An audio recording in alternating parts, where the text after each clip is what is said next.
Erev Tov Beshem Hashem Naaseh Venatzliach Bezrat Hashem. Nous sommes presque le soir, mardi 16 mai et Kaf et du mois de Iyar. Je suis racheté par Maryse Eden Mamou Bezrat Hashem pour la refoua Shelema rapide et définitive, urgente pour son papa. Hashem Varechoto Vechol Asher Lo, Jean-Paul Edmond Ben Pauline. Anna El Narefanalo, Anna El Narefanalo. זכות התורה תגן בעדו בכל אשר לו ויזכה להחלמה מהירה ובריאות איתנה בזכות השיעור בעזרת השם, lui ainsi que tous les malades d'Israël. Et malheureusement, il y en a beaucoup. On a déjà fait notre liste ce matin pour notre premier cours, notre deuxième cours. Au frère, on pensera à notre ami Shimon Pachter Ben Rabbi Pinchas, ainsi que Chayav Uchamester Batrivka, Bechol Am Israël, Bechol Atar Ve'atar. Justement, le titre de ce shiur s'appelle « On attend tous un meilleur lendemain ». Alors, on va parler bien sûr de En Yehush Klal Ba'olam. On va essayer de comprendre ensemble un sujet qui nous concerne tous à tous les degrés différents, qu'il soit santé financière, nationale et internationale, qu'il soit dans le domaine du mariage, de la famille, du shlom bayit, de l'éducation, de l'attente d'un enfant.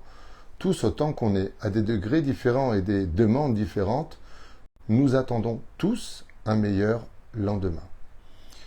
Le problème qu'on a, c'est que la définition du meilleur lendemain ne peut exister comme question que si j'ai compris quels sont les plans divins. C'est-à-dire que pour pouvoir dire que demain sera meilleur que ce que je pensais, je ne peux le savoir que si j'ai un surlendemain ce lendemain. Car des fois, quand une situation s'arrange, et s'arrange grandement, eh bien, elle vient empirer la situation qui était précédente. Comme par exemple, une famille était très soudée et tous très unis, et puis ils vivaient dans la précarité la plus importante. Et voilà qu'un jour, enfin, tout s'arrange, le père gagne à l'auto. Donc, ils ont vu un meilleur lendemain. On peut maintenant acheter de grandes maisons, ne plus chercher comment faire ses courses. On est heureux, on peut acheter à chacun une voiture, on peut offrir à chacun de sa famille et de ses proches, presque je dirais, lui faire réaliser son rêve. Mais non, tout va s'écrouler. Tant devenu riche, commence à jouer, devient addict au jeu, puis à la cigarette, puis au joint, puis à la drogue, et puis les femmes, et voilà que toute la maison s'effondre. L'enfant qui rentrait respectueusement ne rentre plus, il fréquente de mauvaises personnes, il paye à tout le monde des choses. Chacun veut revenir de l'océan duquel il a été noyé pendant tant d'années d'attente et de désespoir pour un meilleur lendemain. Mais on se rend compte que le surlendemain, eh bien, ils étaient beaucoup plus soudés, beaucoup plus unis, beaucoup plus sereins, beaucoup plus sains d'esprit et de corps quand ils n'avaient rien que quand ils avaient tout. Ce qui fait que l'espoir d'attendre un meilleur lendemain n'est pas forcément le meilleur de ce que nous comprenons, mais plutôt de ce que Hachem comprend. Pour pouvoir illustrer ça, il faudrait comprendre qu'il existe des mondes parallèles. Ces mondes parallèles viennent du fait que nous ne sommes pas venus sur Terre par le pur hasard, nous ne sommes pas venus dans un corps d'homme ou de femme par le pur hasard, nous ne sommes pas nés dans une famille par le pur hasard, celle-ci ou pourquoi pas celle-là, nous ne sommes pas venus dans ce monde pour vivre et pour mourir, mais pour accomplir quelque chose d'intermédiaire. Mais pour qui et pourquoi? Réponse, parce que Dieu existe. À des degrés différents, chacun l'imaginera dans sa religion ou dans sa conception ou dans sa foi. Mais dans l'instantané, chacun comprend qu'il y a quelque chose qui est au-dessus de nous, quelque chose qui nous dépasse. Nous, les Juifs, Baruch Hashem, nous avons la Torah. La Torah qui nous a été donnée par Dieu lui-même, par le biais de Moshe, aux enfants d'Israël au Har Sinaï, sur la montagne du Sinaï. Et là-bas, le Créateur du monde nous fait comprendre que notre vie dans ce monde n'est qu'un passage. Comme vous le savez tous, nous venons de naître, et puis chaque jour qui nous accompagne nous rapproche de la mort. Nous sortons d'une cavité pour retourner dans une cavité, d'une certaine façon. Et voilà que, de l'autre côté, eh bien, nous avons un challenge. Garder le plus de mitzvot dans ce monde pour conquérir par la fierté le monde futur. C'est-à-dire que le fait d'accomplir le plus d'études de Torah, le plus de mitzvot possible et le plus de bonnes actions dans ce monde, en travaillant essentiellement l'humilité, qui est la base de toute la réactivité principale du travail des bonnes vertus, eh bien, nous allons arriver au fur et à mesure à engendrer une mitzvah qui va engendrer encore une mitzvah qui va engendrer encore une mitzvah pour arriver à une finalité. Ce qu'il y a de terrible, c'est que cette finalité mène à la mort. Pour nous tous, qu'on soit juif ou pas, tout le monde finit par rendre son âme. Et qu'est-ce qui se passe après la mort? Eh bien, nous allons rendre des comptes. Des comptes sur ce que nous avons pensé, dit et agi. Quand on est conscient de la réelle existence qu'il y a une vie après la mort, on ne peut plus comprendre automatiquement ce qu'est un meilleur lendemain. Prenons un exemple de la Torah. Dans notre Torah, Dieu nous dit, quand une personne est mécréante, se comporte mal, et de qui plus est fait du mal autour d'elle, et n'a aucun respect pour les lois que Dieu lui a données au Har Sinaï, eh bien, contre toute attente, Dieu dit, toi je te donnerai tout sur terre. Dès que tu feras une bonne action, tu prends ton salaire. Tu fais quelque chose de bien, tu prends ton salaire. Nous, quand on est dans ce monde, si on n'a pas la réactivité de dire et de comprendre qu'il y a une vie après la mort, alors le monde est injuste. Donc on attendra un meilleur lendemain. Mais est-ce que le lendemain d'une personne qui aura épuisé tout son mérite parce qu'il a fait quelques bonnes actions et que Dieu le récompensera par plus d'argent, plus de réussite financière, plus de santé, il aura ce qu'il voudra constamment, est-ce que ça veut dire qu'il a tout le temps des bons lendemains? Qu'est-ce qui se passera pour le lendemain, le jour de sa mort? Eh bien, si la vie continue, comme nous le savons et nous le vivons, ce qu'il attend, c'est un monde sans lumière, un monde triste, un monde de désespoir. Ce qu'on appelle l'enfer, le kafakela, le gehinam, ce que vous voulez, appelez-le comme vous voulez. Par contre, nous, on espère que demain ne sera pas une lumière. On espère que demain, cela aura pitié de nous, de notre situation. Parce que de penser une fraction de seconde dans le judaïsme que la journée de souffrance que je passe aujourd'hui est une journée sombre, c'est faux. C'est faux. C'est une journée réparatrice. Ce qui est complètement différent. Quand on se coupe, on va coudre. Imaginons qu'on n'ait pas aujourd'hui d'anesthésie. Comme une fois j'ai eu quand j'étais enfant, je me suis coupé le pouce jusqu'à l'os et le médecin ne m'a pas fait une anesthésie locale, ce qui m'a fait hurler de douleur. Et il me disait en plus, ce culotté, ne bougez pas la main. J'ai mal, oui, mais c'est pour te soigner. Et quand il a fini, je lui ai dit, excusez-moi d'avoir bougé. Excusez-moi, mais j'avais tellement mal. Ça faisait très mal. L'aiguille un peu large comme ça qui rentre dans la chair, à vif, ça fait très mal. Et je me rappelle avoir vraiment remercié, lui demandant si ça va coaguler, si ça va se réparer. Il m'a dit, avec 4 points de suture, là où vous êtes coupé, normalement, avec le temps, tout ira bien. Mais il m'a fait mal. Est-ce que c'était une mauvaise journée? Est-ce que c'était une journée qui avait besoin de lumière? Non.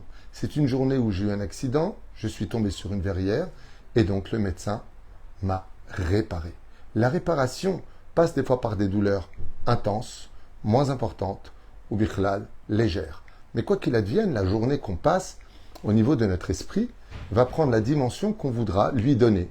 Si j'estime que ce qu'il fait est pour mon bien, je souffre déjà beaucoup moins. Si par contre je ne connais pas cette personne qui me fait souffrir, automatiquement je souffre beaucoup plus et j'ai peur. Je rentre dans une panique intérieure où je n'ai plus d'espoir et là j'attends un meilleur lendemain. Je suis perdu, je ne sais pas où je vais, je ne sais pas ce qui m'arrive. Oui, c'est normal. Pourquoi? Parce que tu ne comprends pas que tu n'es pas seul à vivre ce que tu vis et qu'il y a quelqu'un qui te surveille de très près et qui t'aime plus que tout au monde. Et que si tu vis aujourd'hui dans ta solitude intérieure, incompris des autres, quand tu vis dans ta douleur, quand tu vis dans tes pertes, chas v'shalom, qu'on ne connaisse pas ça, d'une personne qu'on a aimée et autre, alors n'oublie pas un détail, c'est vrai que tu souffres, c'est vrai qu'on ne peut pas l'ignorer, mais ce qu'il faut comprendre, c'est que c'est une réparation. Une réparation est en train de se faire malgré tes connaissances. Et cela pourra être rempli facilement par tout simplement ton intellect quand il s'annule en disant « j'ai confiance en Dieu, même si je ne comprends pas, je sais une chose. » Un jour, un khatan a offert une très jolie bague à sa fiancée. Donc un homme a offert à sa fiancée une très jolie bague. Et quand elle a regardé à l'intérieur, elle a vu qu'il y avait quelque chose de gravé. Elle pensait qu'il y avait marqué pour ma chérie, pour le soleil de ma vie, pour toi que j'aimerais pour toujours. Un mot qu'une femme aimerait bien lire. Mais elle y a trouvé 3 initiales. Gimel, Zayn, Yud. Gazi. Elle lui a dit, qui est Gazi? Elle lui a dit, Gazi, c'est pas un prénom. Gazi, c'est un conseil que je nous donne, que je veux que tu portes gravé sur ton doigt. Que si un jour tu me dis, prends la porte parce qu'on s'est disputé, que si un jour tu penses qu'il n'y a plus de lendemain pour nous, alors je te dirais, regarde ta bague. Il y a marqué Gimel, Gam, il y a marqué Zayn, Zé, il y a marqué Yud, il y a Avor. Gam, Zé, il y a Avor. Même l'épreuve que nous subissons, elle partira. Les épreuves ne sont pas éternelles. Gam, Zé, il y a Avor. Patience. Alors, si on n'attend pas un meilleur lendemain, qu'est-ce que c'est un meilleur lendemain? Si vous regardez le mot demain en hébreu, comment on dit demain en hébreu? Le mot est machar. Machar en hébreu veut dire donc demain. Quand je l'écris en hébreu, même, het, resh, et que je place ce mot-là face à moi dans un miroir, qu'est-ce que je vais lire en face? Rahem, miséricorde. Je sais donc, on dit à Dieu, que je suis dans une situation compliquée, que je suis dans une situation d'angoisse, que je ne suis pas bien. Mais comment je vais faire pour que demain puisse encore être un jour qui me réussira? La réponse est magnifique. Rachem, alay. Prends-moi en miséricorde. Si je dois être anticoun, que je le sois. Parce que tout ce que tu fais est bien. Si je dois être guéri de choses que je ne connais pas, pour que le lendemain de ma mort, je puisse être dans un environnement de lumière et d'amour absolu pour l'éternité, alors oui, je préfère payer sur terre ce que je te dois. Mais de l'autre côté, tant que je suis encore dans mon corps, est-ce qu'on ne pourrait pas un peu alléger ce que je vis? Ce que l'on appelle dans le judaïsme un meilleur lendemain, c'est quand Dieu prend en compte que le poids que je porte, malgré le fait que je puisse le porter, car Dieu ne donne pas d'épreuve si on ne peut pas surmonter cette épreuve, eh bien, malgré tout, est-ce qu'on ne pourrait pas me l'alléger par un peu plus de miséricorde? Qu'est-ce que ça signifie? Dans la chassidoute, la miséricorde dit à Dieu, est-ce que tu pourrais prendre de ma souffrance un peu sur toi? À quoi ça ressemble? Un homme doit énormément d'argent, la banque lui fait pression, il est angoissé. Il dit à Hachem, regarde, si j'ai tellement de dettes dans ma vie, c'est que quelque part, peut-être que j'ai commis aussi des erreurs de gestion, mais maintenant j'ai des épreuves, j'ai une famille. Comment je peux faire? Si c'est mon tikkun, ma réparation, il ne faut pas l'enlever, puisqu'on est en train de te réparer. Si tu répares une voiture pour qu'elle roule mieux demain et que tu arrêtes de la réparer, elle restera dans le garage pour toujours. Donc, continue de me mettre à l'épreuve.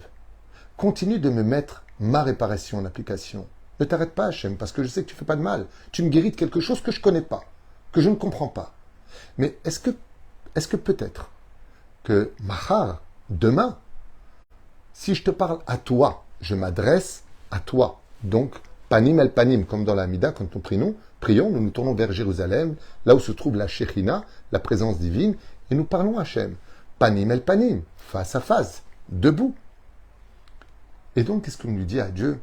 Aïn Mahar, est-ce que demain? Mais quand Dieu lit le mot Mahar, il voit de son côté à lui, Rachem, Rachmanut. Je ne remets pas en question l'épreuve que tu me donnes, je la mérite. Je ne remets pas en question la réparation que je subis, c'est pour mon bien. Gamzol et Tova, comme vous l'avez marqué juste avant.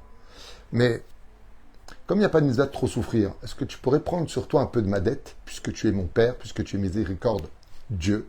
Est-ce que tu pourrais m'aider? Et dans ce cas-là, un meilleur lendemain veut dire, est-ce que Akadosh Baruch Hu peut avoir pitié de ma situation, car même si je peux la supporter, dans l'instant T, je ne me sens pas bien aujourd'hui. C'est pas que je ne peux pas, c'est que j'arrive pas à me réunir moi-même dans ma propre tête pour voir un meilleur lendemain. Donc je te demande, Hachem, de ne pas m'oublier. Et pour y arriver, il y a une chose de sûre dans ce qu'on vient de dire, c'est de s'adresser à Dieu. Puisque rien ne se passe sans son autorisation, comme le dit la Gemara, on ne peut pas lever un petit doigt dans ce monde si du ciel on ne lui a pas donné la permission de le faire. Donc il faut parler à Dieu, ce qu'on appelle la hitbodedut. Comme dit Rabbi Nachman, ainsi que tous les chassidim qui pratiquent la Hitbodedut à un très haut degré. Le roi David lui-même l'a pratiqué. On a fait beaucoup de cours sur le domaine de la Hitbodedut, qui veut dire s'isoler et parler avec le Créateur du monde, avec ton cœur ouvert, pas le Sidour, pas Hachem, Sefatay Tiftach, Ofi Agit Elatecha, mais de parler à Kadosh Baruch Hu, mamash avec ton cœur, comme un fils parlera avec son père ou une fille avec sa mère, ou une fille avec son père et un fils avec sa mère, pour pas qu'il y ait d'ambiguïté. Mais est-ce que je pourrais avoir affaire à toi? Crier vers Hachem. Pour illustrer ça, j'aimerais m'en référer au Ben Ishraï, Zecher Tzadik Vekadosh Ibracha, Zchuto Yegen Alechem Ve'alenu Ve'al Kol Am Yisrael Be'ezrat Hashem.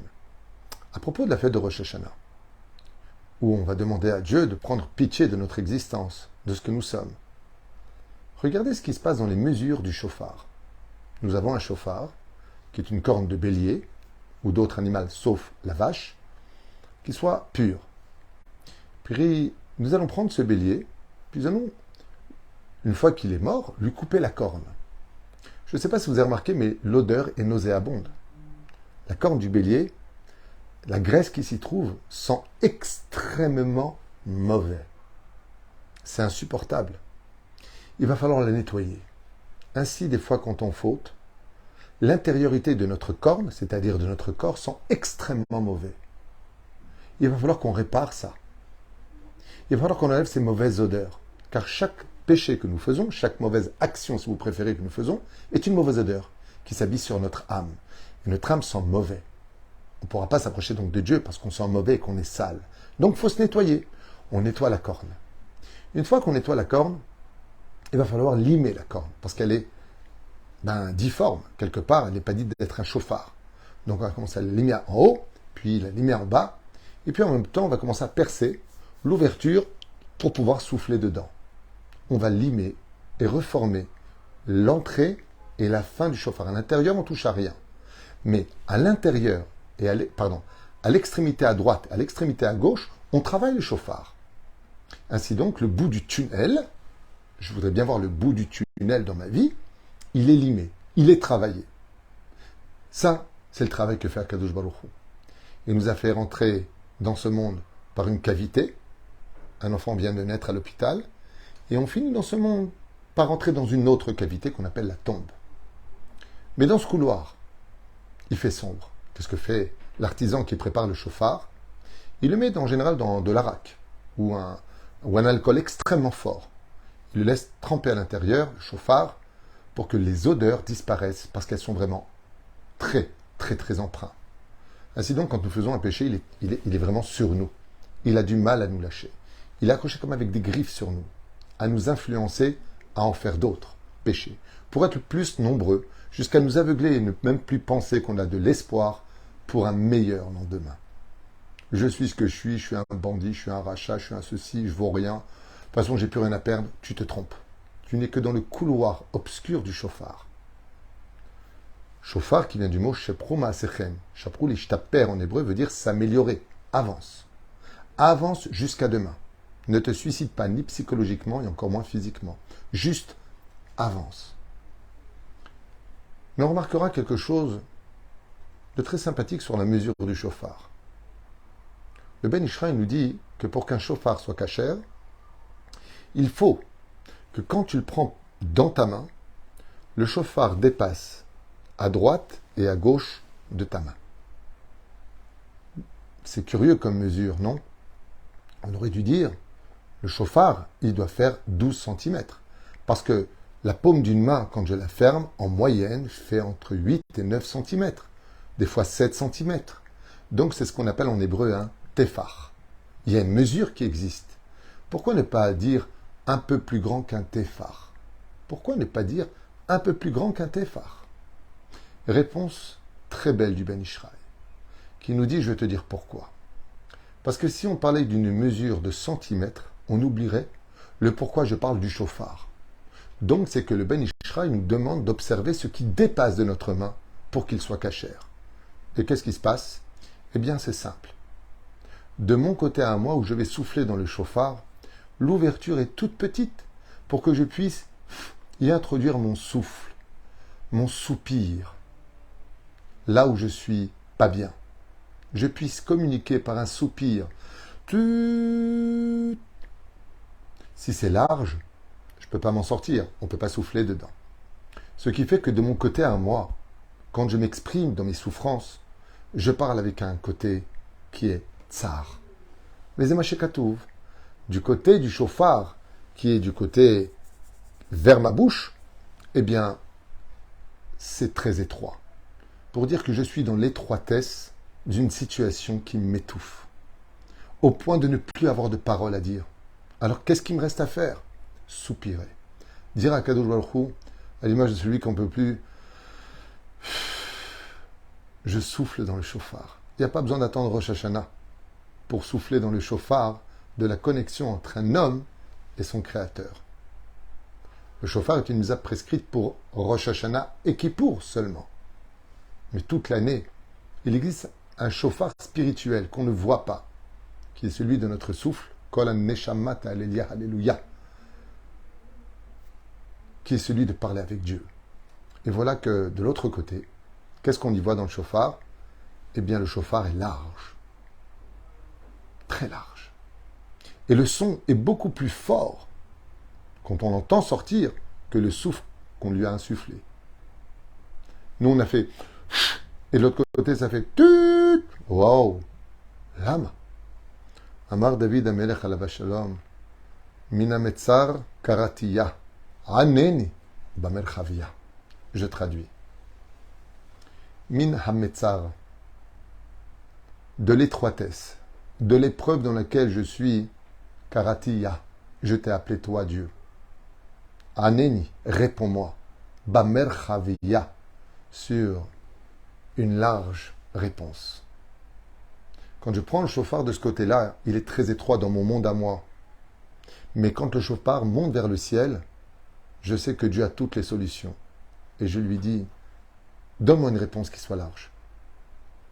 Comme tu réponds comme un roi qui a le cœur large. Anedim Berchavia. C'est pour cela qu'il existe beaucoup de ségoulottes pour s'en sortir dans la vie. On en entend toute la journée, dans les réseaux sociaux, chez les rabbanim, à droite et à gauche. Mais il y a une ségoula que je voulais me permettre de vous rappeler. C'est celle du langage. C'est celle de parler avec Hachem. De lui dire, Hachem, je suis fatigué. Je sais que ce que tu me donnes, c'est pour mon bien. Je sais que j'ai confiance en toi. Je sais que tu es là. Je sais que tu m'écoutes. Tu nous as créés par amour. Donc tu ne peux pas nous laisser tomber par indifférence. Je vais pas bien. J'ai besoin de te parler. C'est pas parce que je manque d'émouna. C'est parce que je suis aujourd'hui fatigué. Est-ce que tu peux prendre sur toi un peu de mes épreuves, juste le temps de me relever pour mieux supporter un meilleur lendemain? À partir du moment où Be'ezrat Hashem Yitbarach, je suis capable de dire à Kadosh Baruch Hu combien ces épreuves m'ont fait grandir et combien aujourd'hui, si je regarde derrière moi dans les années, combien on a eu d'épreuves chacun de nous. Combien on a passé des choses pour lesquelles on pensait que c'était fini pour notre existence, que notre vie s'était arrêtée, qu'on ne pourrait pas continuer, ne serait-ce que de finir la journée et non pas le lendemain. Et aujourd'hui, c'est tellement vieux, c'est tellement derrière. Pourquoi?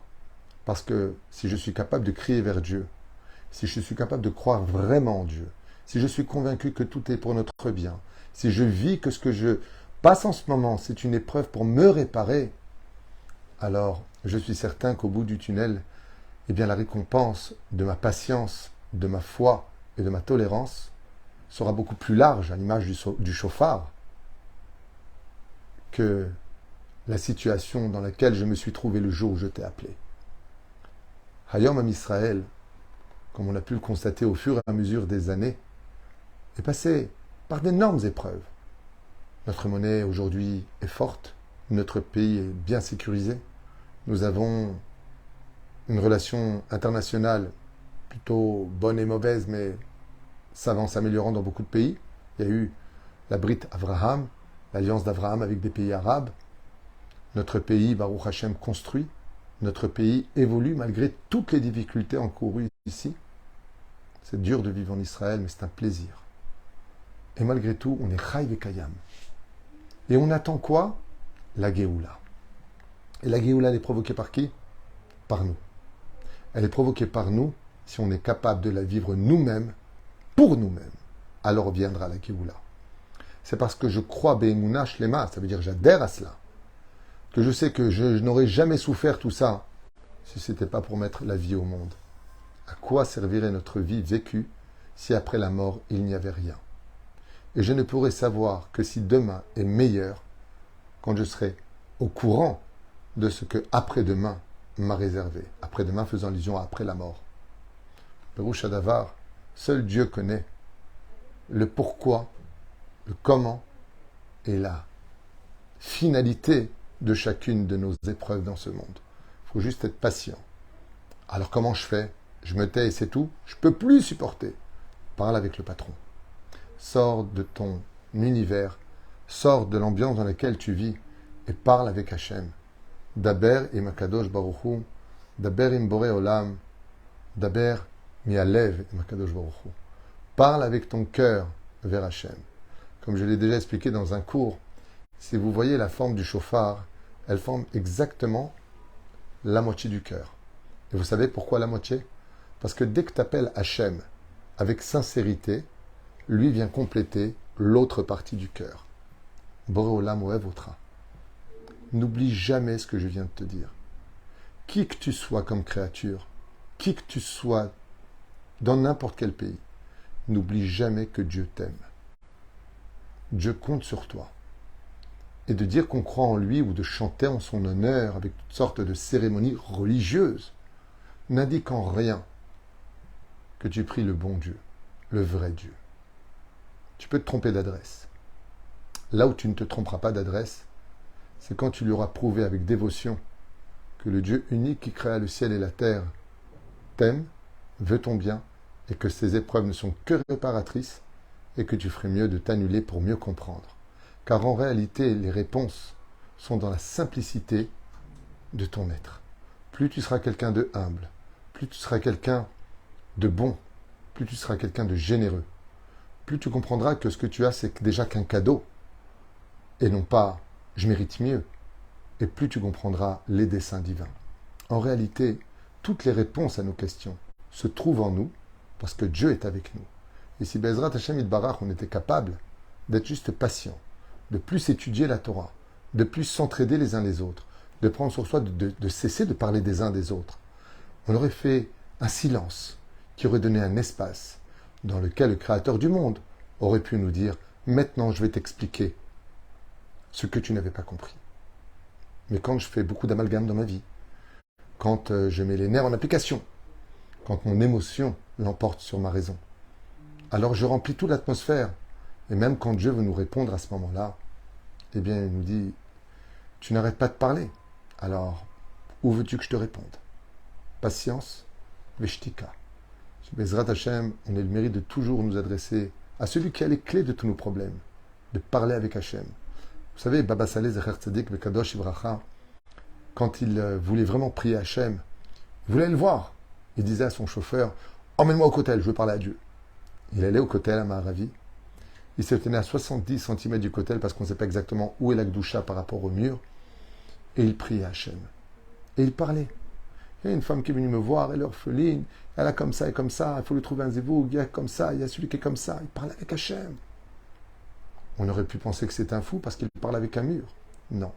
Il sait que la Shrina se retrouve juste au-dessus du kotel. Parler avec Hashem, parce qu'il remplit l'univers de sa gloire, mais parler avec lui en dehors de la prière, parce que j'ai rendez-vous avec lui, parce que j'ai besoin que mes enfants aillent bien, de trouver un zivouk pour nos enfants, une bonne parnassa, tout devient cher, de faire sa alia dans de bonnes conditions, de faire la paix dans les familles, de faire un shlom bait, et ainsi de suite. À partir du moment où je m'adresse, mikol alev, alors je me rappellerai un dernier enseignement pour ce shiur que m'avait dit Rabbi Moshe Ederi, Zecher Tzadik Vekadosh Ibracha, Zchuto Yagen Alechem Ve'alenu Ve'al Kol Am Israël. Une fois, j'avais dit à Rabbi Moshe, pourquoi Dieu ne nous donne pas ce qu'on lui demande? Je venais de faire Teshuvah, c'était ma première année de Teshuvah. Il m'a regardé comme ça, il m'a dit, mais est-ce que tu lui as demandé? Je lui ai dit, ouais. Je dis, ouais, comme ça.